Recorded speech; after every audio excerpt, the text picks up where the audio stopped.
touch the sky. In the city of angels, feels like I'm coming home. With my head up in the clouds, I am searching for something, and I'm still hoping. 'Cause I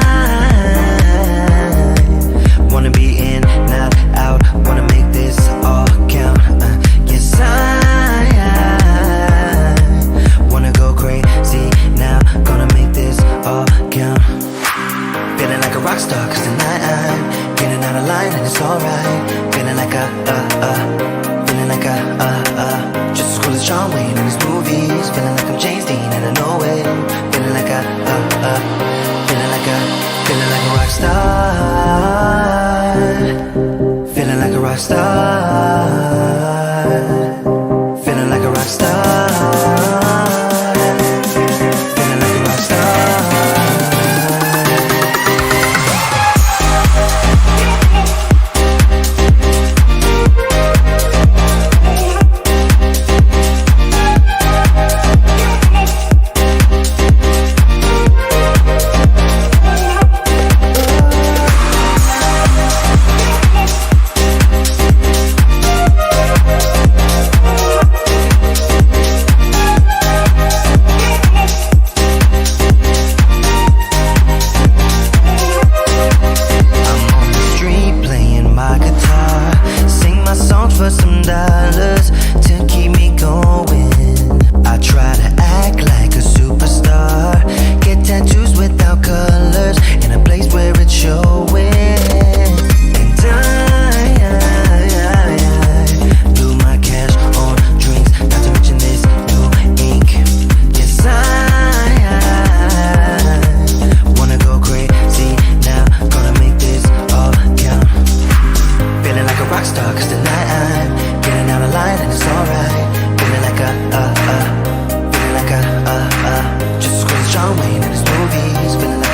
rock star.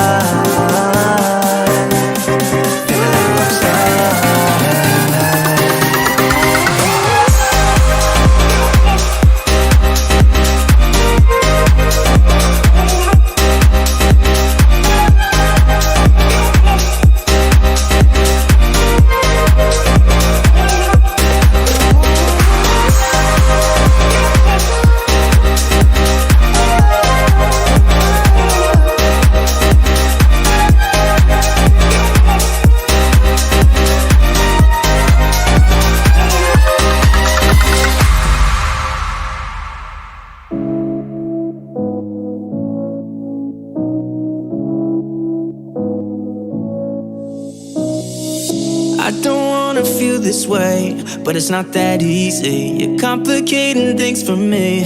No, it's not that easy. Maybe just a little time can heal me, but it doesn't feel the way. What are you doing to me? Why'd you break my heart? Left me in the dark, dark. Why'd you have to go? I don't wanna feel this way. Though I'm broken, I'm still hoping I could be with you. I'm still breathing, it's not easy. I'm just a fool for you.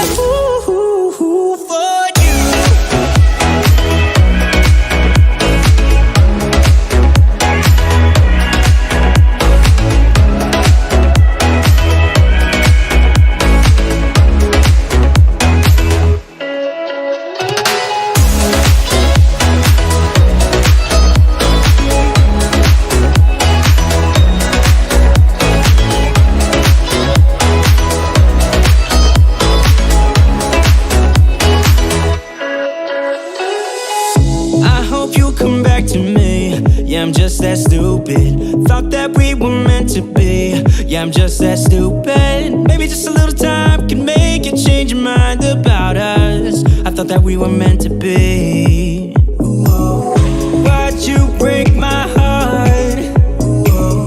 Left me in the dark, dark. Why'd you have to go? I don't wanna feel this way.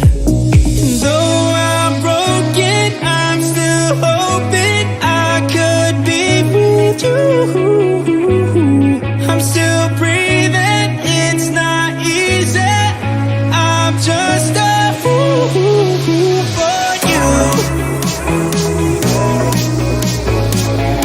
I'm just a fool for you. I'm just a fool for you. For you.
For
What's up, y'all? Welcome to Tuesday Night Studio Sessions. My name is Sean. I'll be your host. I hope you're having a wonderful night. I'm having a pretty good night, pretty good day. I worked all day, was in this room all day, but yeah. The reason we're still talking about the SMO 360 is I saw several posts from Lance on Facebook putting his, I think his X2 on his Avata. And then I saw some conversations between him and Nacho about like the best mounting position. And I wanted to interject my thoughts on the process just because I am a professional hanging cameras off a drone person. I've done it a lot. And I've learned a lot. Haven't ever crashed. I've dropped cameras, but I don't think I've ever crashed my drone with a camera on it. I've very rarely ever crashed anything, just because I'm really cautious when I put $1,000 in the sky, I don't want to see it falling down. And I'm not running a company that's insuring it or anything like that. It's like money, hard-earned money that I raised myself. So I'm usually a pretty cautious flyer. But I've definitely done some stupid things. I would say the dumbest thing that I ever did was I hung a Garmin Verb 360, which is a pretty beefy little 360 camera. I hung it off of a Unique Typhoon H. I don't know if it was my H or my H Plus, but I would say that I hung it at least a selfie stick away. Oh no, I did crash, but we'll talk about that in a second. But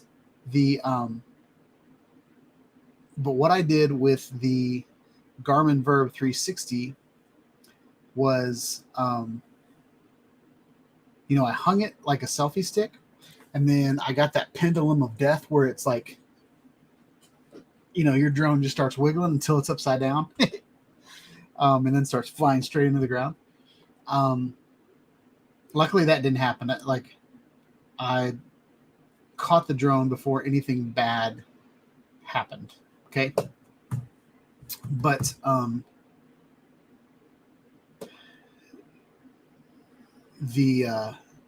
so the time that I did crash, and I think Steve brought it up.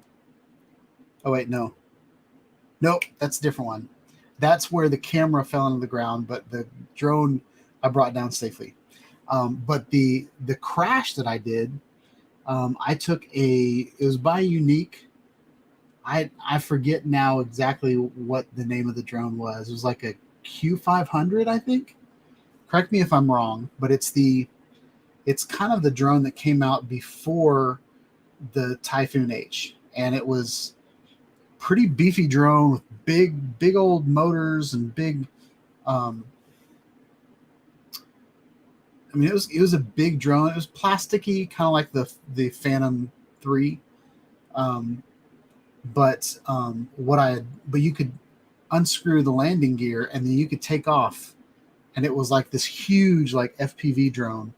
And I put I want to say it was the GoPro 10. It was the GoPro 10, I think. But I had,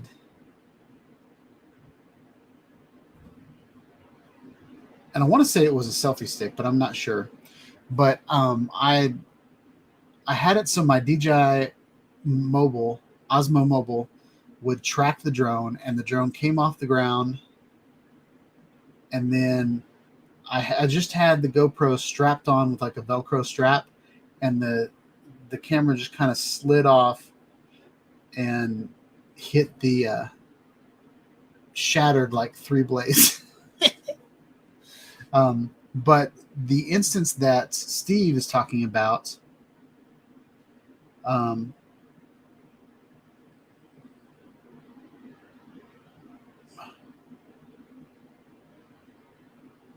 Oh, Steve's talking about himself. So Steve's battery fell off of his drone, and it fell 175 feet and made a 1-inch hole in the ground. I will not fly over people anymore. Yeah, and that's each to his own. I'm just saying, as far as the rules go, you're allowed to fly over people. You just can't, like, if your Typhoon H Plus was over bleachers and it fell out of the sky, you would have to pay a lot of people. You'd have to pay a lot of money to get out of that. So each to his own. Don't, yeah, Q500. I think you are correct, Steve. But yeah, each to his own. But like the whole, you have to wait before all the cars. Like you have to look both ways before you cross the street. That's not a thing. And then actually flying over a park with people in it and stuff like that, that's perfectly fine. When it comes in, and the law is really there so you don't get hurt. Like a stop sign. Like nothing's really going to happen if you don't stop at a stop sign in the middle of the country and nobody's around. But the stop sign is there to kind of keep you safe. And so that rule of not flying over people is really to keep you from,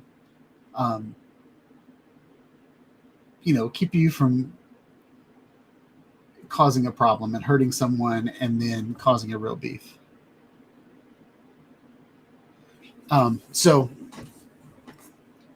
But I got to hear from the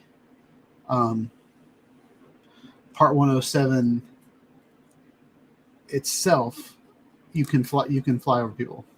So let's go through, and I want to talk to everybody that's here. I want to welcome y'all to my chat. I don't pay anybody to come and hang out with me on Tuesday nights, so I really appreciate each and every one of you that come and hang out. I don't know how it's working, but there was a thing on YouTube where on live stream where it's a Q&A section. So if you guys have and it should be at the top of your chat in blue. But if you guys have any questions, let me know, and I will address those questions if I can, if it's pertinent. Like, don't ask stupid questions like, do you have a birthmark on your butt cheek or something like that? I won't answer those questions. But, and yes, I do. No, I don't actually. I don't know where that came from. I just pulled that right out of my butt. But so anyway, it's up there. I've never done it before. But I'm just anxious to see if that works. So Steve made a 1-inch hole in the ground.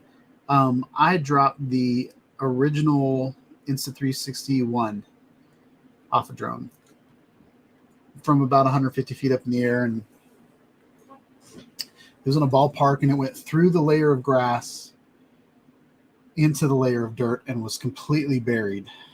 But it's like here it is right here, actually. But I mean, it's shaped like a bullet, and there's still like dirt like right here that I can't get off. But this is the drone. This is the Insta360 camera that fell out of the sky.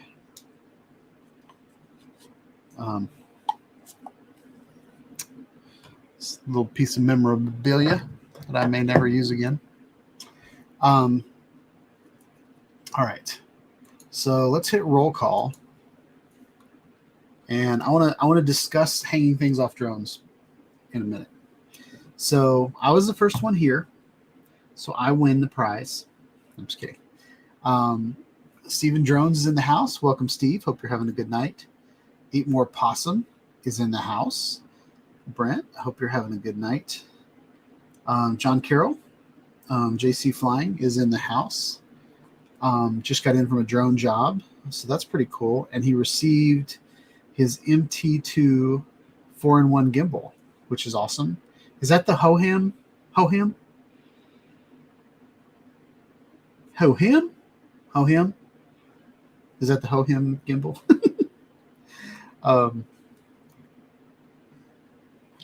Lambo's in the house. What's up, Lambo? Hope you're having a wonderful night.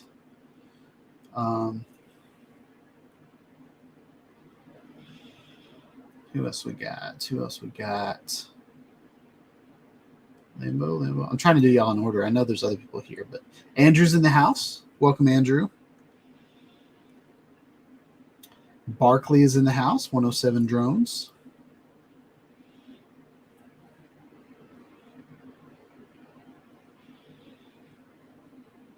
Jim's Droning's in the house. What's up, Jim? Hope you're having a good night. Welcome to the Chizat.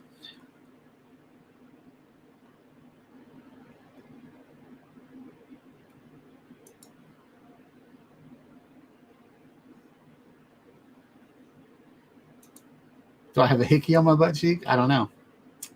Why don't you come over here and find out? Just kidding. That was inappropriate. Bad Sean. Bad Sean. All right. Roll call's over. Those are all the people that have spoken up in the chat. So I wanted to pull up this picture, and this has, this is kind of what sparked the first half of the show tonight. And we're going to discuss it.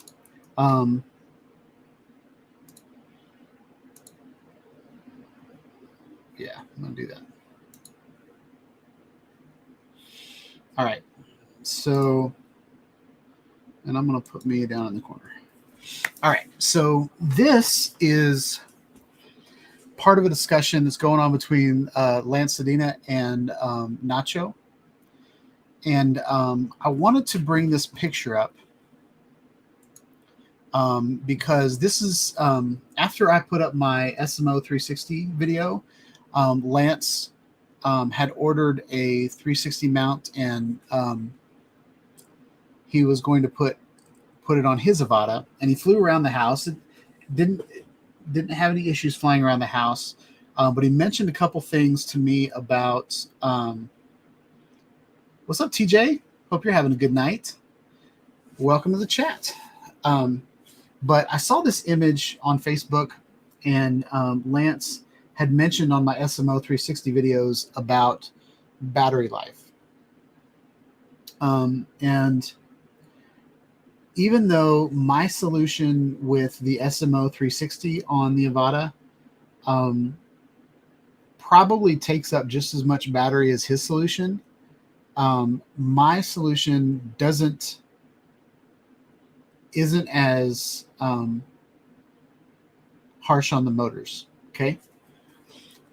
So what we've got here, and I brought up all of the specs of all these different cameras just so you guys could see how much each one of them weighs. And the real conversation was Nacho was saying that like having the lens over here wasn't ideal, and Nacho was saying this is kind of the best way to mount it so that you have a good stitch line and all that kind of stuff. But I wanted so John asked if I have my trust. Yes. That was I think trust is the silliest thing ever. The reason I'm saying that is that whenever you used to buy a DJI drone, it would have this like, I think one of my drones had it like plastered on the box. I don't remember which drone that was. It might have been a Parrot, but they always were, the go-to rules of 400 feet up in the air, visual line of sight. I forget what some of the other ones, but trust, like you go to me, it's the most unorganized license ever. You know what I mean? Like my son's trying to get his driver's permit, and he's failed the test 3 times, and he's struggling with that. And it's a certification that is something that, if you've earned it, you've earned it. But trust is this thing that they came up with that, like, literally all I need is the template and I can make all of you trust certifications. They didn't document who took the trust thing at all. But like the test was like, I don't remember, it was like 10 questions or something like that. And you literally read, it was like reading comprehension. You read a paragraph and then they asked you a question about the paragraph. And then you read another question and then, so like, I feel like anybody can get their trust, but like part 107 is like a super hard test that you need to understand how to pilot an airplane so that you can fly your drone. Like read an air map and understand weather things, and like there's just so much on the part 107 that doesn't have anything to do with flying a drone. And then the trust is like, we just want to make sure everybody has their trust certification, but we made it so easy that like a monkey could do it. No offense to the monkeys, but anyway. But yes, I do have my trust. It took me about 2 minutes to get it. Like I got it the first night it came out, and I printed it out, and I read the website where it says, we don't keep any of this information, so make sure you put it in a safe place. And like, I was like, well, that was silly. But that's totally my opinion. I don't want to down anybody that has their trust certification. I think you need to have it. It's a nice little badge to throw up to the policeman that's giving you a hard time, or the Karen that's yelling at you for flying your drone. You could say, I'm certified by the the FAA. But it's almost like I got my junior woodchuck, or I got my my wood carving badge. I don't know.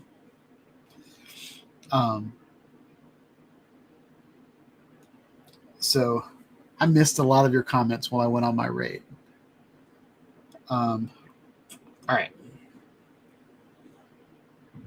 right, dinner plate. That's where we're at. Hey, Sean, TJ, does that film 8K? No, what's on the screen right now does not film 8K. It films 5.7K. Actually, I don't remember if the X2 does or not. We can look at that. But pretty sure all the ones record at either 5.2K or 5.7K. Mine record. I've got one with a 1-inch sensor on it that I can upgrade. I can up-res to 8K and it looks great.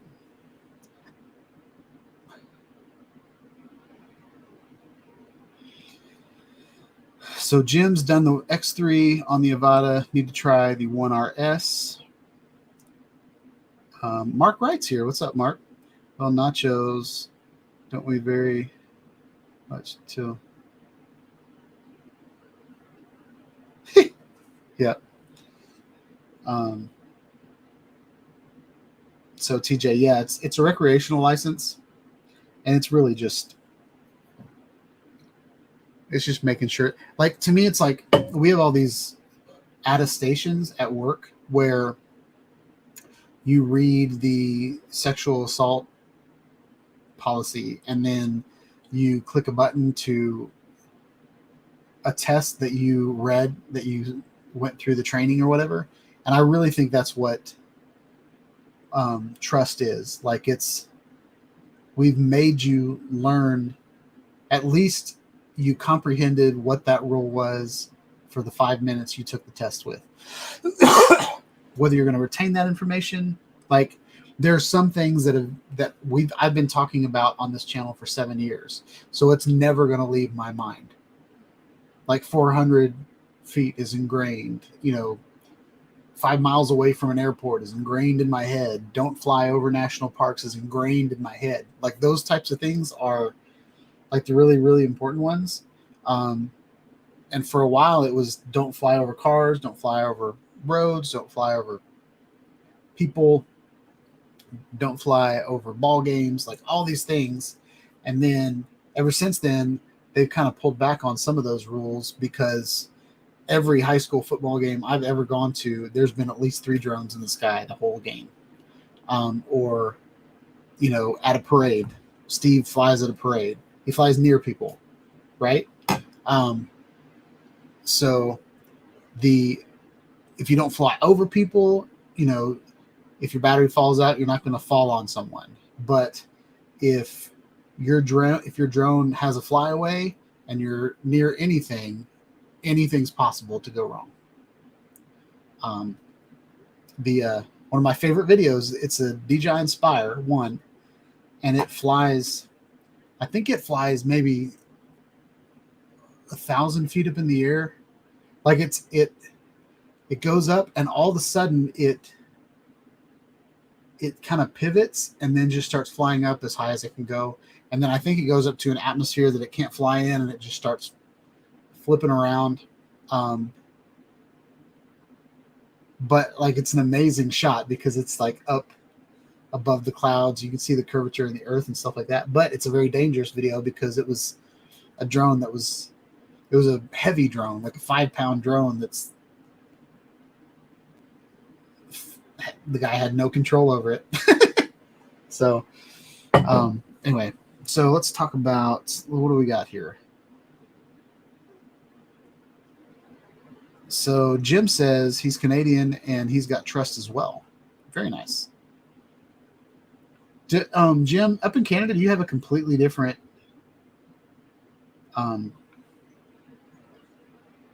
governance? Like, I mean, I know you got a different governance, but like, do you have an FAA up there, or is it called something different? That's weird that you have a trust up there, if it's a completely different system. TJ Lambo.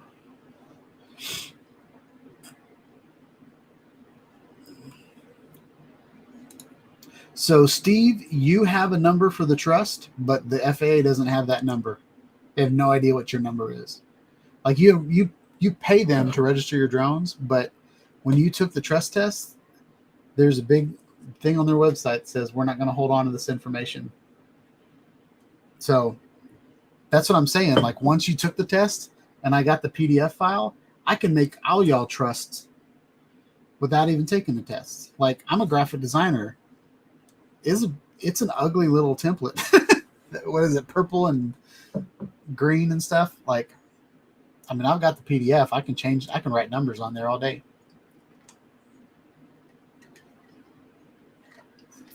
I could have a trust certification that says suck it FAA, and I can make it look better than theirs. But all right, who else we got? What else we got going on?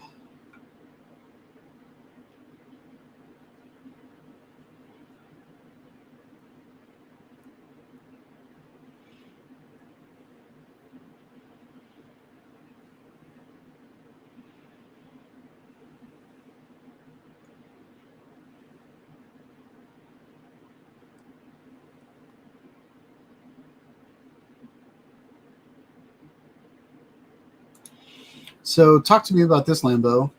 Not certified when even holding the 107 as per Russ in his last video. What does that mean? And what's up with remote ID? You guys know when that's going to start? Because I feel like it should have started already. Charles Goluski's in the house. What's up? Hope you're having a good night. Maddie's here. What's up, Maddie? Hope you're having a good night.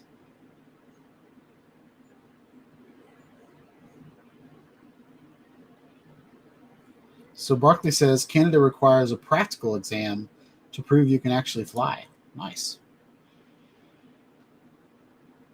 Is that flying manual, or can you fly a GPS drone?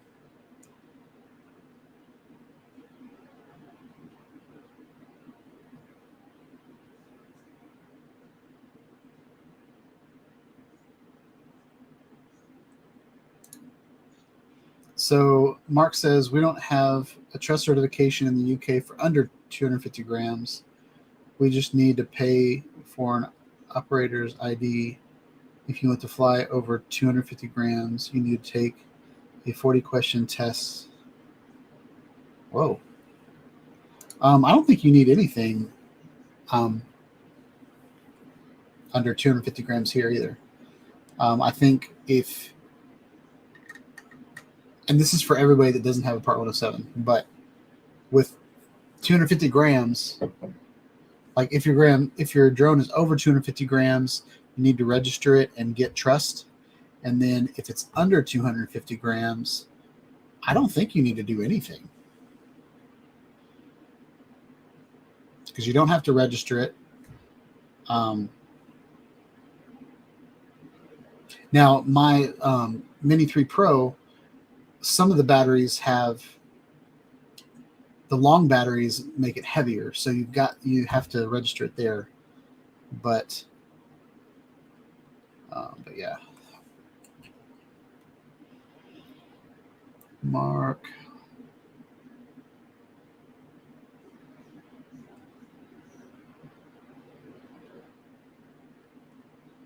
All right. So Charles says remote ID starts 9/16. Wow, that's close. It's the 12th. That's 4 days from now, y'all. Looks like it will be delayed as the module manufacturers don't have enough units ready.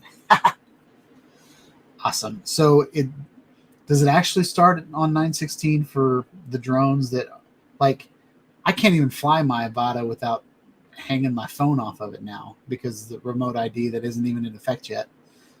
That's crazy. Okay.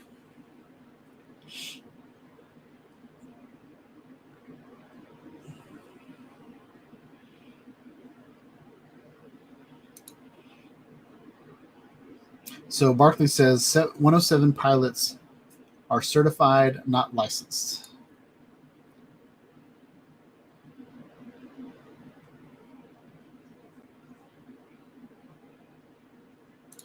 So Mark said that's the reason why they don't sell the extended batteries for the Mini 3 in the UK. Interesting.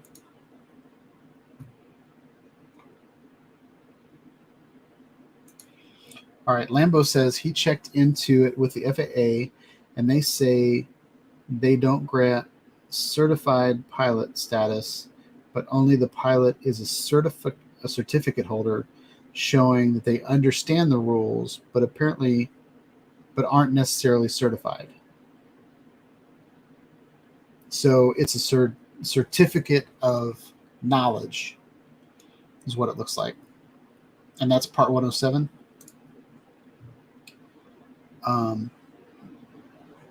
Lambo says BS.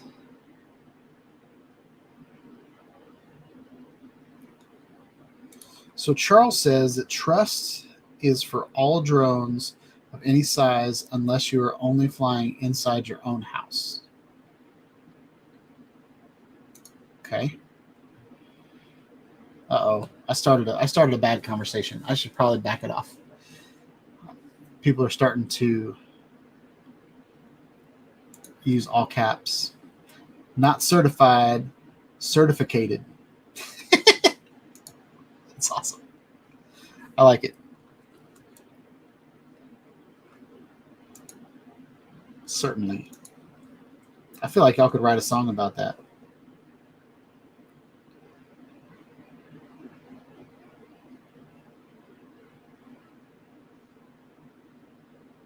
All right.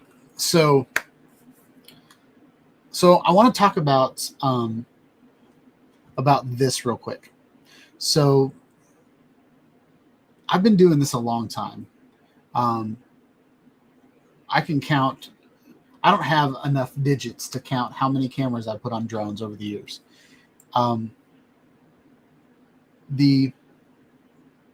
There's a couple things that are super important, especially on the smaller drones, and I would say even the larger fold-up drones, like the Autel Evo Pro or Evo 2.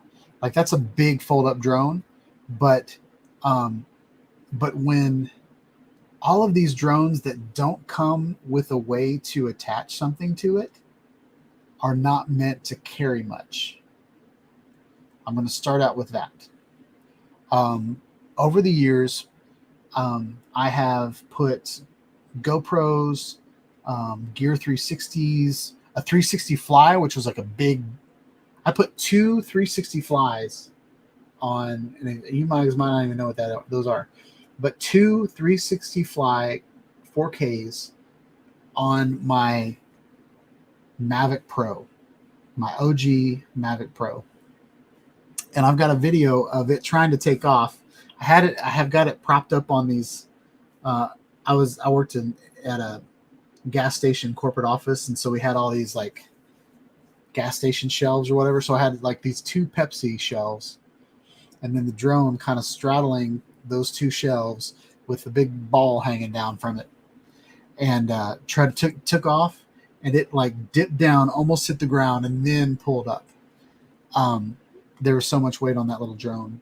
But all of these drones are designed in such a way that they can carry the weight of the drone, and they can also fly through the air and fly through wind. Okay, so all of these little motors on your drones are meant to push a little bit. Now they exceed the weight limit of your drone. Like they have enough thrust to push more than your drone, but you're pushing them at the limit if you put a weight on top of that drone. Okay. Even like the DJI in the DJI Air 2S with the Insta360 Sphere, that's putting weight on that drone. Okay. Now your FPV drones, your FPV quads, you're putting powerful motors on a really, really light frame. And so those can handle GoPros, they can handle 360 cameras. You're kind of building what you want whenever you're building an FPV quad. So if you're planning on carrying more weight, if you're planning on putting a full-size GoPro on there, then you're going to put stronger motors, which takes more power, so you're going to put a bigger battery on it, right? But essentially what you're doing is you're carrying a camera and you're carrying a battery, some sort of power source, with the 4 motors or 5 or 6 motors or whatever motors, how many motors you have on your copter. Those motors are carrying the weight. So the other thing is this. Now I know drones fly in all directions, right? But this drone is meant to go in this direction. And so if we're going to talk about aerodynamics, this is a big wind sail on the front of your drone. So as far as flight characteristics, I would almost turn this 90 degrees so it acts more like a fin than a big sail. Because right now it's a big parachute on the top of your drone. So that's my opinion here. But I wanted to show, you can tell right here he's got an X2 on his drone. So I've got this is the Insta360 X2. That camera weighs 149 grams. Okay, and the reason it weighs that much is it's got a screen on it. It has 2 big glass lenses, and it's got a battery in it. And the bulk of that weight is that battery. Okay. The X3, which I have 2 of, is 180 grams. So carrying that on top of the Avata it's doable, but you're really straining your drone a lot. The reason I went with the SMO 360 is you can power it with the battery on the drone, even though I had to take my whole drone apart and cut away some shrink wrap and heat shrink. I call it shrink wrap. Some heat shrink on the wires and do some soldering and stuff like that. The weight on this is 55 grams. Okay. So that's all I'm carrying on top of, so what is that, 55 paper clips? Is that what a gram is, or is gram 2 paper clips? But so that's why I've been waiting for this camera in specific. And I just said that weird. But to give you guys an understanding, oh no, I don't want to talk about that yet. Dang it, where's that? Nope. Nope. Where was it? Oh, here. So the GoPro Mini that I have right here, this, I flew the Avata with this on it, and it flew great. So that was kind of my standard, but it's 133 grams right there. So, so the SMO 360 wins on weight, 55 grams. Okay. So we had a discussion last week about all of the, the weights and how the SMO 360 was too much weight to go on the Avata. I don't think it's that much weight, but it's definitely a better solution than this. But good luck finding a cheap version of the SMO 360 because it's $339, and I think it's it's a niche. It really is. I'm going to have a lot of fun with it, but I don't know that it's for everyone. All right, so I'm going to get into what you guys are talking about. What are you guys talking about?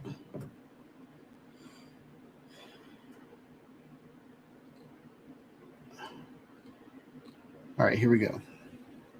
90-90 pivot.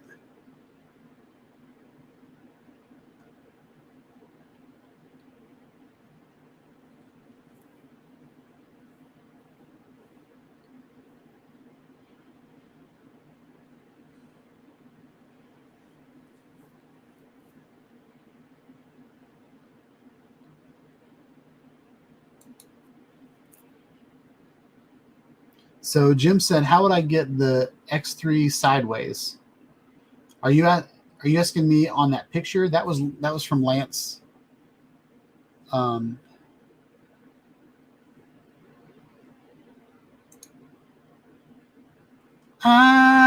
am a man of constant sorrow, and it go all my days, and it go.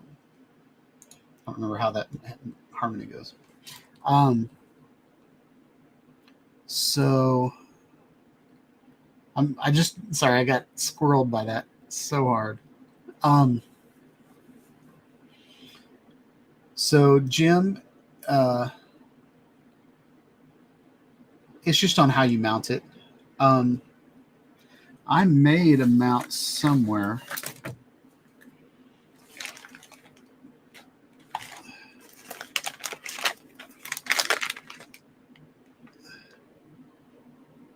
Well, I don't know where it's at, but I've got a 3D printer, so I'm always designing things. So here's an example of my Insta360 1-inch mount that's going to go on my Inspire 2.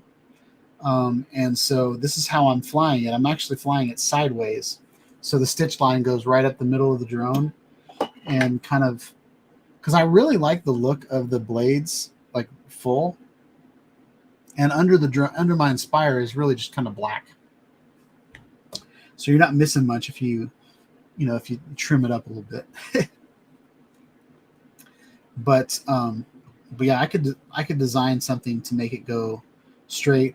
The other thing that you could do is you can easily find a I'll just look it up right now.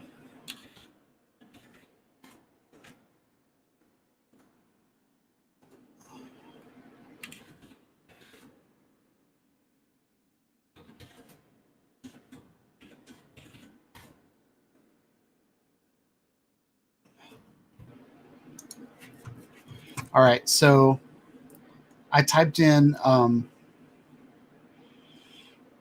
90 GoPro 90 degrees. So if you'll see, let's do this one. So this is something you can buy on Amazon.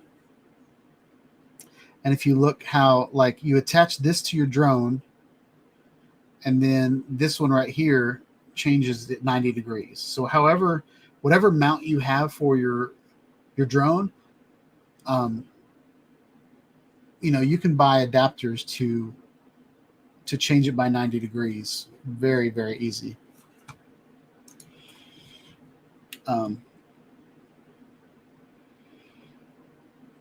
So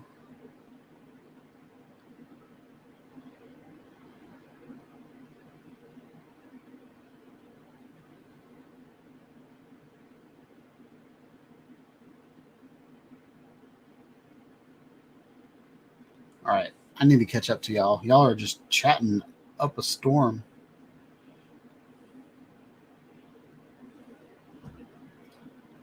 All right, I'm gonna have to skip some of these comments so I can catch up.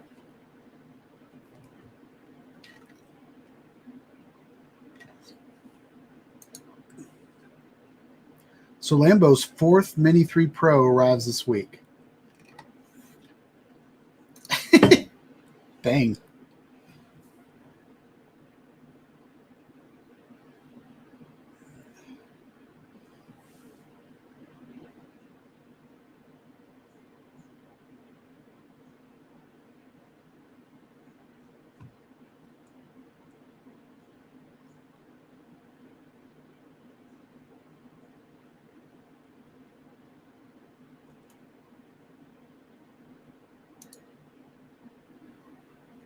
I'm going to end the Q&A because that didn't work.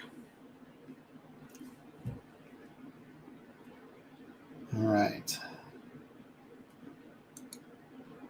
Appreciate it.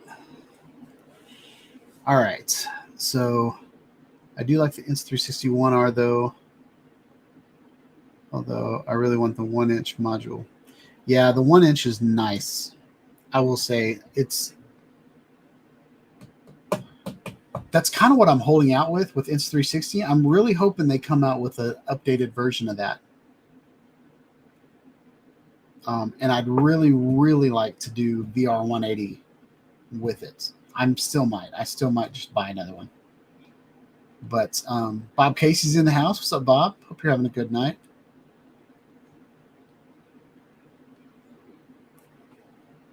I hope I didn't miss anybody. I'm trying to knock through this. There's Lance.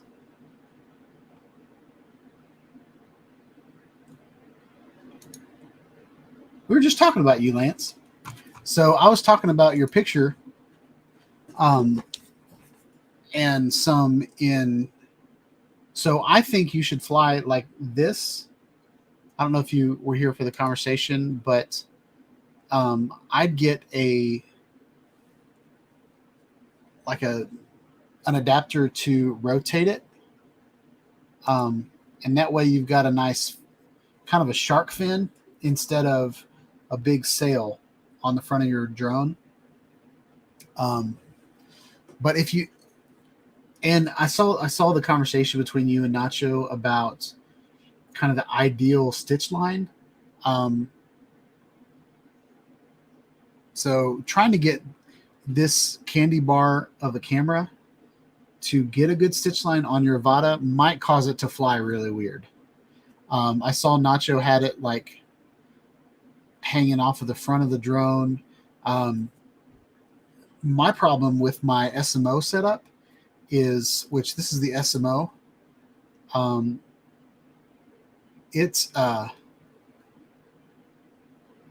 It covers up a lot of the satellites. I only had about 5 satellites in my flight.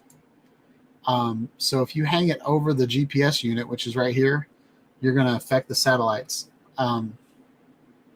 So if anything, I'd hang it backwards, but all your weight's back here in this battery already. So I don't know. I kind of think the best way to do it would be to rotate it 90 degrees so it's acting like a fin instead of, and that fin, just like the tail on an airplane, is just going to keep it going straight instead of causing a bunch of wind resistance. But in your flight around the house, you didn't really fly that fast, and you'd be kind of stupid to fly fast anyway with a 360 camera because it's kind of nauseous. But anyway, so Lance, and yeah, your solution's very heavy. I went over that too. So my the SMO 360, which is meant for FPV, is 55 grams, and your X2 is 149 grams. So the SMO 360 weighs a third of the X2, and then the X3 is even heavier at 180 grams. So every time they come out with a new 1X, they get heavier and heavier because, you know, they beef up all three iterations, they beefed up the screen, which added weight to it, but then they made the batteries better. So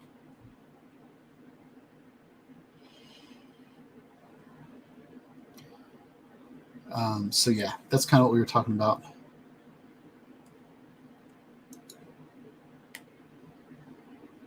So Maddie says, put that X3 camera on a real FPV drone, and then it's not that heavy. Yeah, and that's what I was saying. Like the DJI Avata was engineered a certain way, whereas like people building, you know, custom quads, like they put whatever motors they want to, and, you know, put the blades on it they want to, and use 6S batteries, and, you know, they can beef it up as much as possible. I saw a drone. Well, it was actually at the Florida Drone meetup where Ken gave the super like cinema FPV drone that I think you can put a box camera on it, like a box cinema camera that weighs like 5 pounds. It's pretty big beast. What else we got?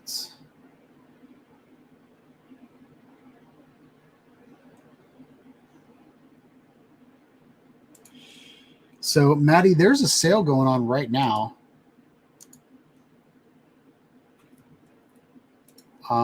But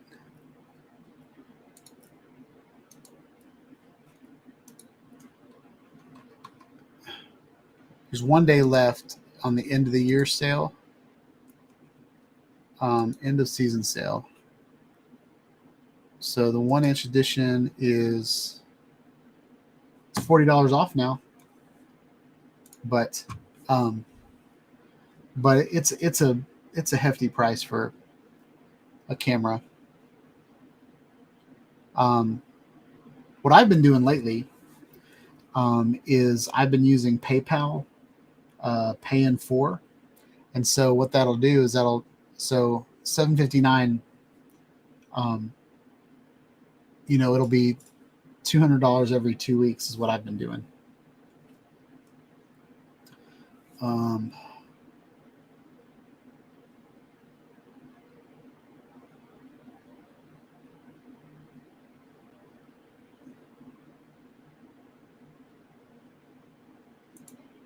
Hey, Lance.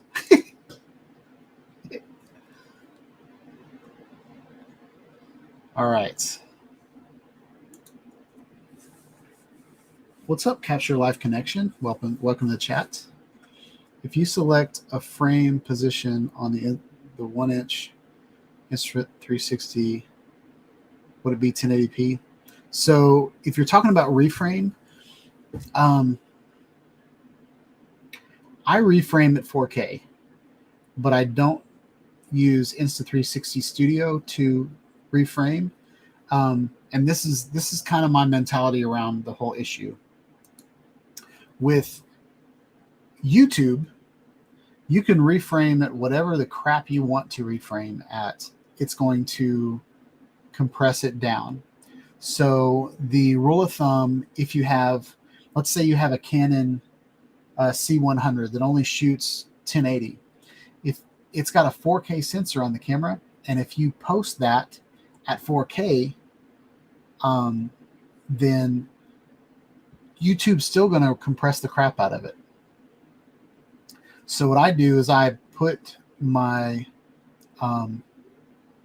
6K file into Final Cut Pro, and I reframe it there, and I export it 4K. So, and in Insta360 Studio, you can change the resolution of the output of the reframe. Not a lot of people do that. Everybody always complains about the 1080, but yeah. So with the 1-inch edition, the 1-inch edition is a better image, and you can get a lot more out of it. But you have to use Premiere or Final Cut Pro to do that. Okay. And it's all in how you export it. And then YouTube is going to compress it down anyway.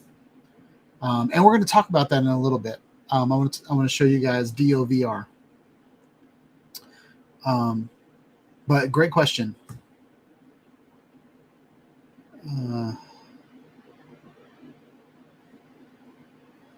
So let's see.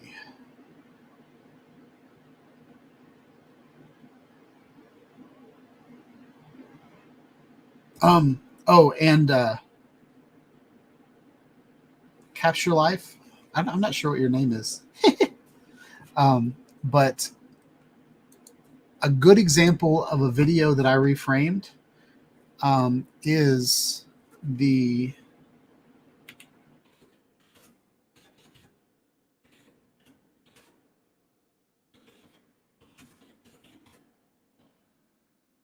so if you look at, and I can show it to you right now.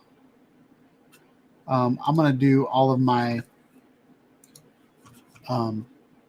commenting.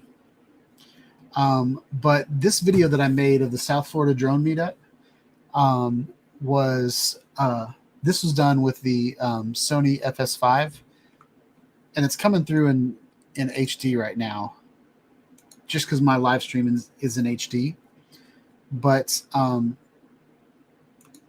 this whole video was done with the 1-inch, and you can tell there's stitch lines. Like, I didn't try very hard here, but the reframe was done. I exported in 4K, and you can go back and watch that if you want to. Just type in my name and South Florida, and it should come up. Kelly and I are on the thumbnail, but now the reframe isn't the best, but I'm going to update it to 4K right here. And you can see, like, I mean, it's a great quality video. I did everything in Planet mode on Final Cut Pro. But that was when I looked like a pirate. There's Alex. But if you want to go back and watch that video, that'll give you a good idea what the reframe looks like in Final Cut Pro. And it's giving me a headache right now watching it. Okay. Man, y'all are chatting like crazy.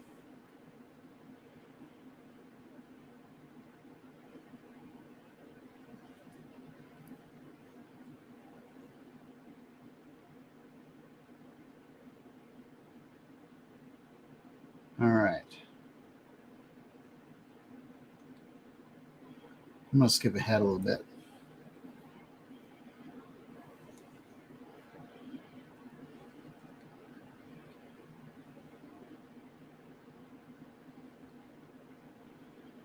East Coast, welcome to the chat. Hope you're having a good night. All right.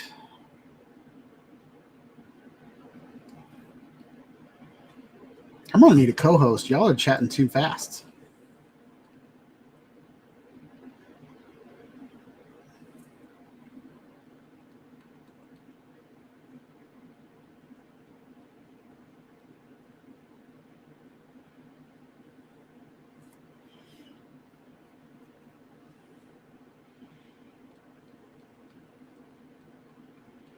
All right, I'm just going to fast forward. I'm going to catch up.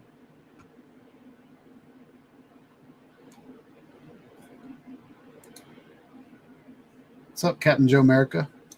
Hope you're having a good night.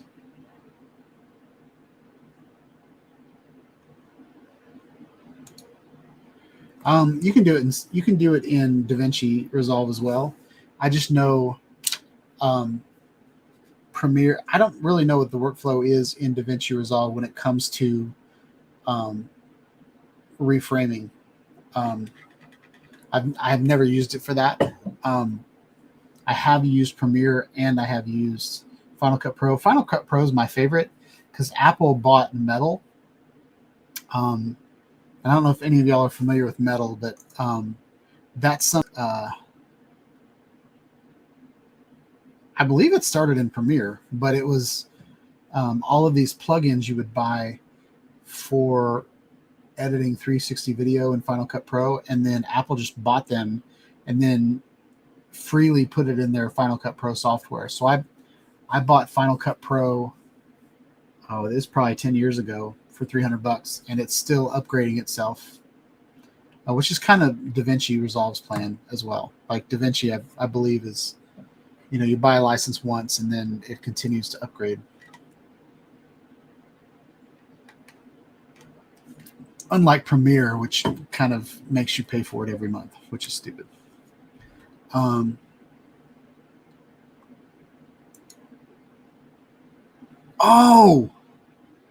Capture Life Connection is Stevie Bronx. What's up, Stevie? I hope you're having a good night. You are the video I just told you about. You're actually right in the middle of that video.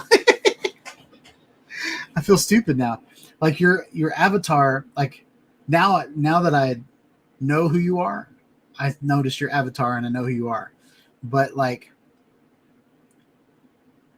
it's small, so I have a hard time seeing who that is. But yeah, welcome to the chat, man.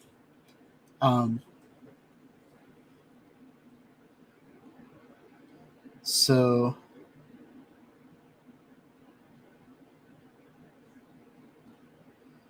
let's see what else we got.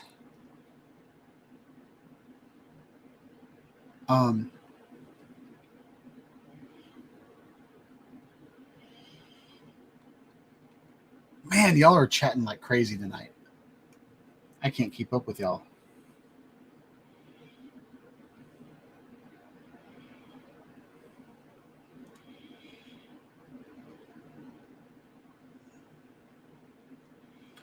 All right.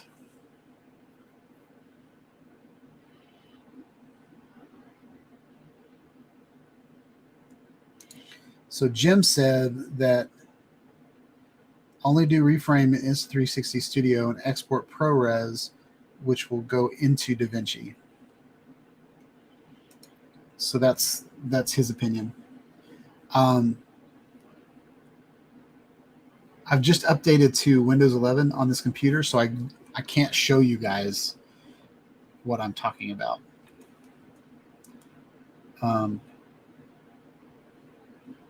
But okay, on that topic, the video that I just posted with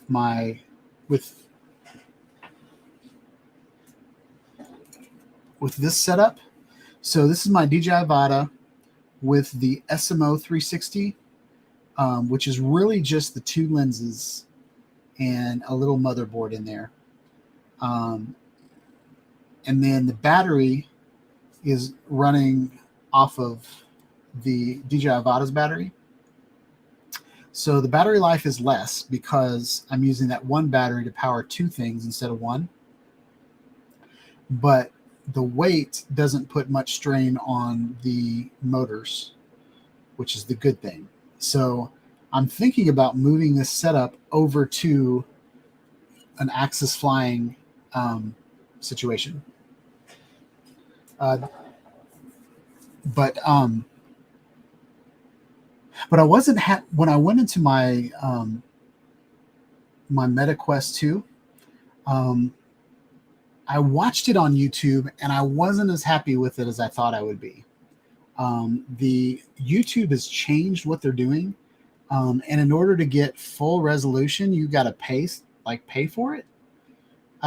So if you'll notice that people have, like, all of my 360 videos have now been throttled down to 4K. Whereas I used to be able to put 8K videos up on YouTube and it functioned correctly. The HD videos, Now there's like a crappy 1080p, and then there's a premium 1080p, and you got to pay extra for that, which I think is weird. So I'm starting to not like how YouTube is doing things in that respect. Oh, Lance had a good question. So Lance asked if I use Insta360 Studio at all. Yes, I do. So what I use Insta360 Studio for is I stitch my videos. So I create the 360 equirectangular video at the highest quality, and then I play around with the stitching until I get it right. Usually use dynamic stitching. I don't like optical flow, especially for drone videos. I can show you an example, but there's one I did of a brand new parking lot that was, they had just redid the blacktop and they just painted the lines. It was a fresh parking lot that I took my Inspire 2 with the 1 inch underneath it. And there was this one spot where optical flow just screwed up the parking lot lines. It just kept like twitching back and forth, and it couldn't figure those out. So I don't like optical flow for stitching, just because it makes the stitch line super obvious. And if you guys don't know what stitching is,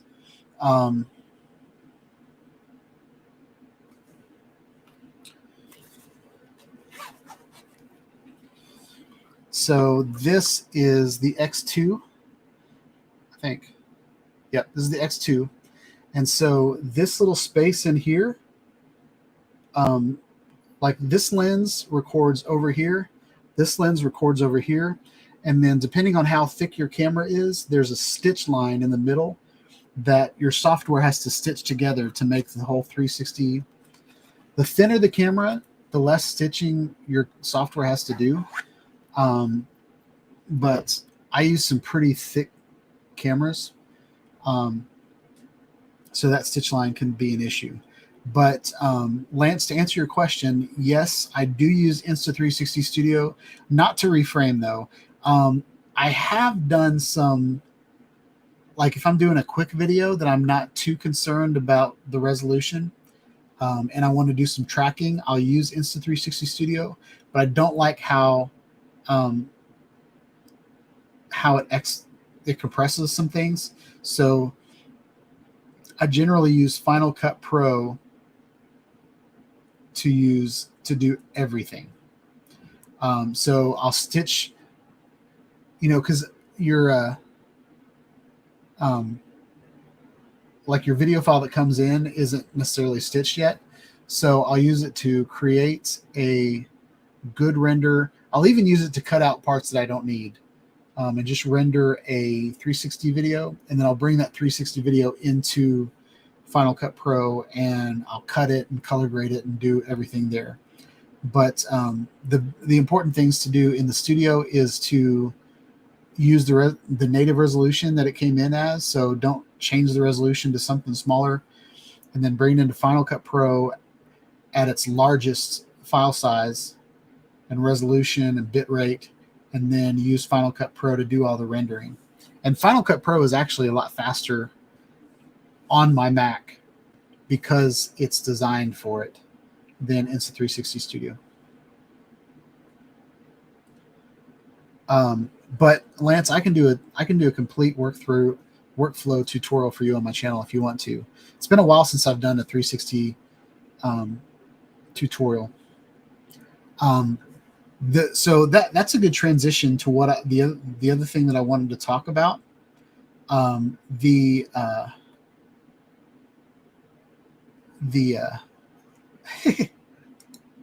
It's all right, Stevie. It's okay. You don't have to come to my show if you don't want to. No pressure, dude. But I'm glad you're here. And I had a great conversation with you at South Florida. So I was unimpressed by the quality of the video that I uploaded to YouTube. And there's two reasons it doesn't look good, and I don't know how to fix one of them. If you go back and we can look at the video, I don't know if it'll show on DO or not, but this is DOVR. So if you're in Oculus, and it might even be this way with HTC headsets, but there is an application called DOVR. And what it lets you do is it lets you view VR videos at their native resolution. So I spent hours in that app last night. There's a lot of premium content, so you got to pay for that, and I might end up doing that. If I set up an affiliate program, I can get a free premium upgrade for a month or something like that. So I might try it and just tell you guys what it's like. But a lot of people that I've watched for years in the 360 realm, they have channels on there, and you can see their videos. You can actually see what the camera really does, as opposed to the compressed version on YouTube. And so I uploaded my flight here. Oh, and look, I got 2 hearts. 2 people liked it.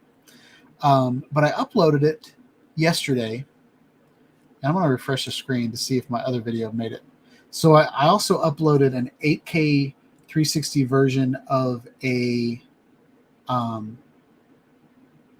volleyball game that I recorded with the 1-inch edition. But I put this video on here.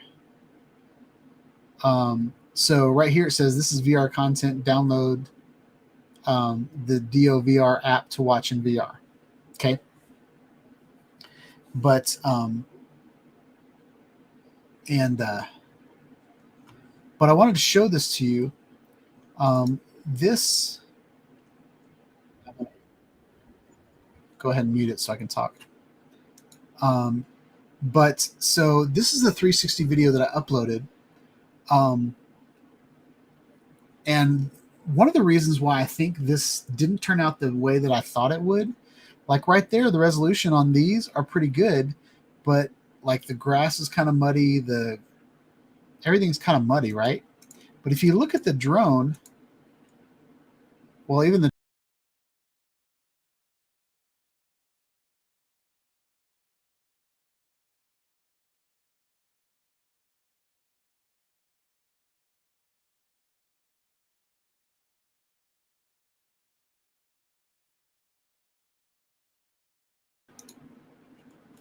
I think it just killed the stream.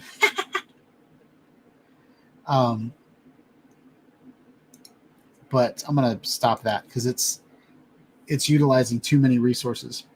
But so I can't really talk about that now. But if you guys have a VR headset, there is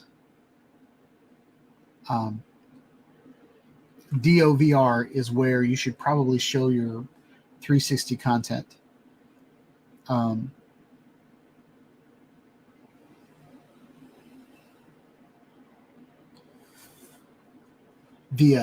So I'm going to start uploading things there.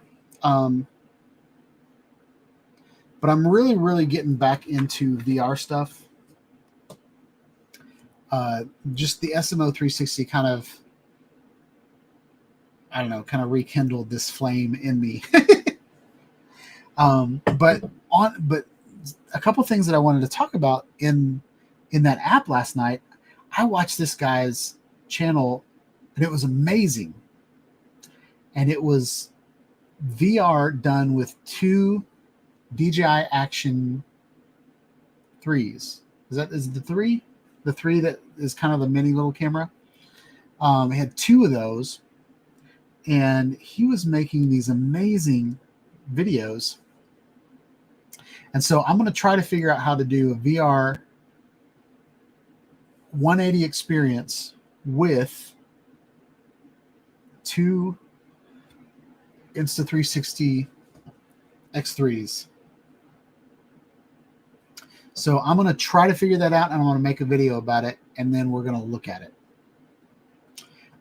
What I still love about the VR 180 solutions is that it only takes like half the resolution to do a 180 video than it does a 360 video, but you can upload the same amount of pixels and do a 3D.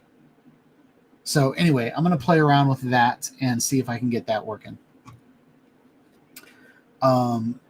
What else did I want to talk about tonight? Oh, Jim said it was the Action 2. Yeah, you're right.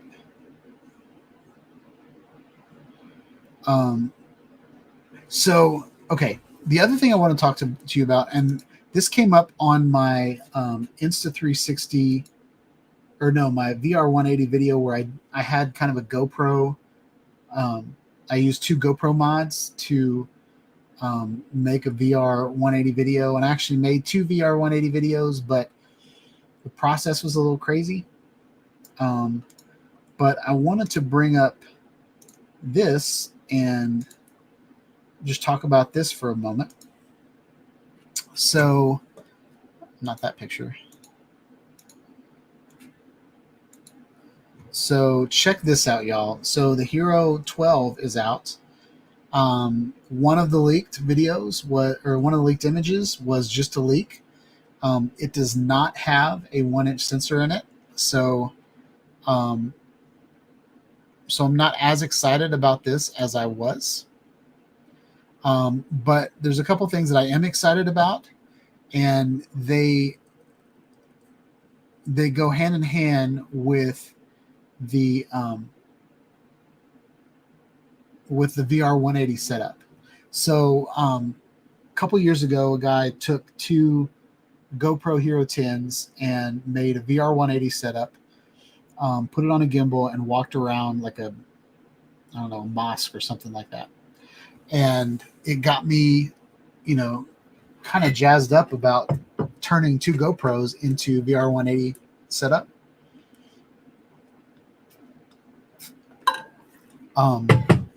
I accomplished it. I used Mystica VR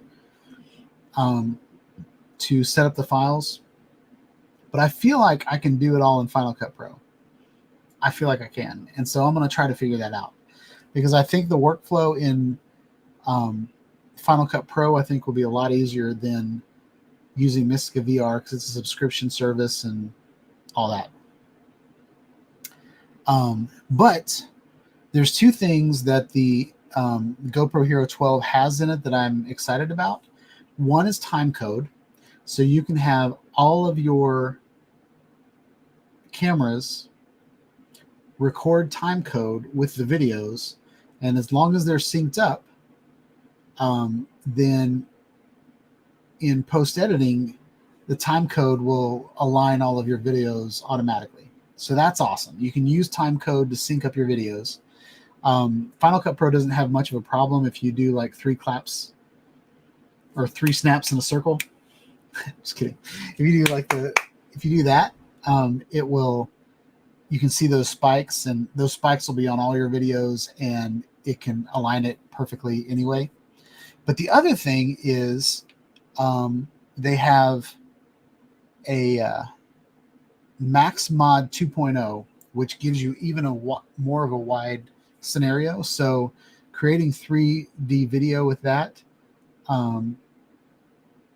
might be really, really cool. So there's that. And I'm pretty excited. And let's talk about these specs, y'all. Look at the little specks. See all the little blue dots? I don't know if that's like recycled rubber or anything like that, but I'm really digging that. I know that's kind of lame, but if you ever go into like a gym and like the floor is made out of like recycled tires and stuff, and it's got like all these little chunks of rubber, those are the vibes that it's giving me, and I'm really digging it. But yeah, So it's almost 8 o'clock. So I wanted to bring up one more thing to you guys.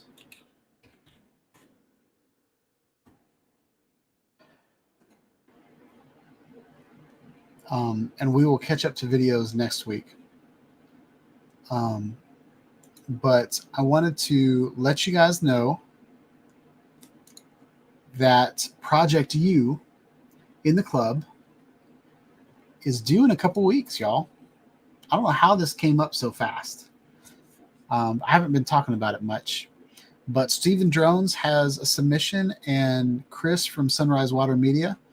Chris isn't here tonight. I'm used to seeing him. Wonder what he's up to. But the assignment from July to September is Project U. The winner gets a t-shirt of his or her choice. Post your videos in this group. 2 to 3.5 minute long. And must show off what you do best. And the deadline is Monday, September 25th. So, Lance, if you want to show us what you do best, join the club and add your submission in this group. East Coast, Lambo, anybody who wants to join the competition, you might get a free shirt out of it. So if you have any questions, you can ping me on Facebook or in an email or on the club or whatever.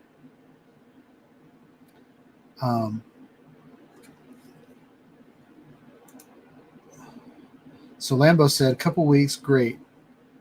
We have examples. I will complete the assignment. Oh, snap, best. Okay. I think I understood what that meant.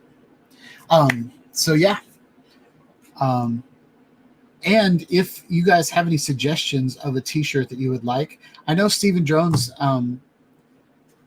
sent me an email that I never responded to, and I apologize, about a vest. It looks like I saw a picture of him. I think it's in the club, actually. Oh, Gary just put a video up. This was Steve's idea that I never got around to, but I don't, on the Printful and Spreadshirt, I don't have the opportunity to make like, I don't know what these are called, like emergency vests, or like, what are they called? But anyway, this is kind of like a vest you would wear if you were, directing traffic and you didn't want anybody to hit you. Like, these are vests that you want everybody to notice you when you're wearing this vest because it's bright yellow.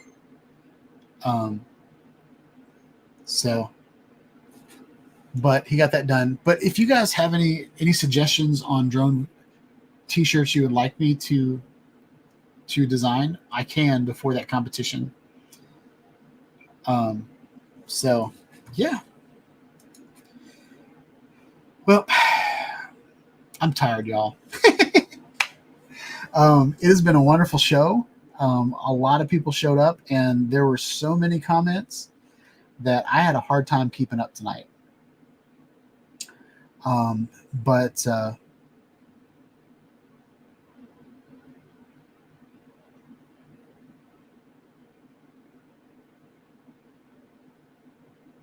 yeah.